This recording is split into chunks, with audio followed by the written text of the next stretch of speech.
নমস্কার, 7 ওয়েক নিউজ নেটওয়ার্কে আপনাদের স্বাগত। বাবাকে হত্যার অভিযোগ ছেলের বিরুদ্ধে। এহেন মর্মান্তিক ঘটনার সাক্ষী থাকলো দক্ষিণ 24 পরগনার অন্তর্গত ভাঙড় থানার অধীনস্থ চকবড়ালি মল্লিকপাড়া এলাকা। মৃতের নাম আবেদ আলী মল্লিক।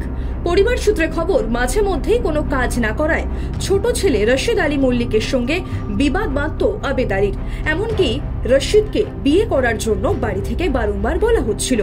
সেই সঙ্গে বিগত এক সপ্তাহ ধরে শাস্তি স্বরূপ ছেলের বাড়িতে ভাত খাওয়াও বন্ধ করে দেন বৃদ্ধ বলে খবর।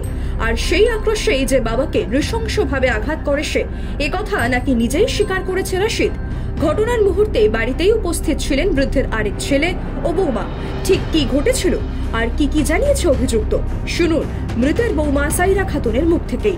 কি হয়েছে বলতে, আমি তো মানে ঝগড়া তো কোনোদিন আগেও ঝগড়া হতো, জানতাম যে ঝগড়া হচ্ছে, আমরা আবার গিয়ে দেখতাম।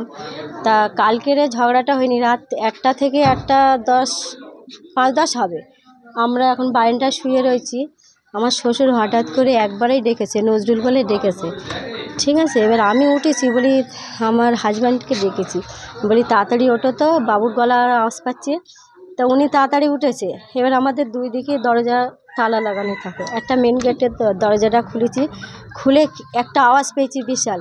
আমি বলি এত রাত্রিরে আওয়াজটা কোথায় তা আসলো, বাবু মনে হয় পড়ে গেছে, ওঠো তো। মানে দেয়ালে যেমন পড়ে গেলে, গম করে পড়ে গেলে যেমন আওয়াজ হয় না, ওরকম আওয়াজ পেয়েছি।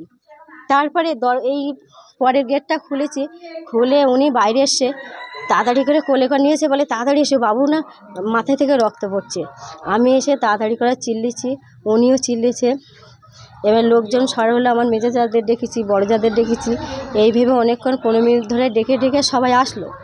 এসে তারপরে কিছুক্ষণকার পরে 10 মিনিট পরে আমার ছোট দেওর দেখেছি এই বাথরুমের ওই দিক থেকে যে মেরেছে, বাথরুমের ওই দিক থেকে দেখেছি এত বড় লাঠি নিয়ে ঘরের ভিতর ঢুকে গেল। জিজ্ঞাসা করেছি, উনি বলল আমার 3 দিন ধরে খাওয়া হয়নি, আমার আব্বার, আমি রাত্রির বেলা আমার ঘরে ঘুমোতে দেয় না, আমার ডেকেছে, তুই এখন কোথায় ছিলিস, এত রাত্রিরে কী করছিলিস? আমি যদি হাড়ির থেকে ভাত তুলে খাই আমার কেমন একটা করে, তাই আমি রাগে মেরেছি। তোমরা তাড়াতাড়ি গিয়ে দেখো, হয়তো সে মরে গেছে, তোমরা তাড়াতাড়ি ট্রিটমেন্ট করো। এদিন গভীর রাতে রক্তাক্ত অবস্থায় উদ্ধার করা হয় আবেদ আলী মল্লিককে। তড়িঘড়ি তাকে স্থানীয়রাই নলমুনি প্রাথমিক স্বাস্থ্য কেন্দ্রে নিয়ে যায়। তবে শারীরিক অবস্থার অবনতি হওয়ায় বৃদ্ধকে কলকাতার এসএসকেএম হাসপাতালে স্থানান্তরিত করা হয়। তবে সেখানেই মৃত্যু হয় আবেদ আলীর। অন্যদিকে এই মর্মান্তিক ঘটনার পর প্রাথমিকভাবে অভিযুক্তকে স্থানীয়রাই আটক করে রাখে। পরবর্তীতে খবর পেয়ে এলাকায় পৌঁছয় ভাঙড় থানার পুলিশ। গ্রেপ্তার করা হয় অভিযুক্ত রশিদ আলী মল্লিককে। ইতিমধ্যেই গোটা ঘটনার তদন্ত শুরু হয়েছে। ভাঙড় থেকে মামুনি রায় রিপোর্ট, 7 ওয়েক নিউজ নেটওয়ার্ক। আরো বিভিন্ন খবরের আপডেট জানতে হলে 7 ওয়েক নিউজ চ্যানেলটিকে সাবস্ক্রাইব করতে ভুলবেন না, কারণ আপনাদের একটা সাবস্ক্রিপশন আমাদের কাছে অত্যন্ত মূল্যবান। এবং সেই সঙ্গে আমাদের হোয়াটসঅ্যাপ চ্যানেলটি ফলো করে অবশ্যই পাশে থাকবেন। জয় হিন্দ।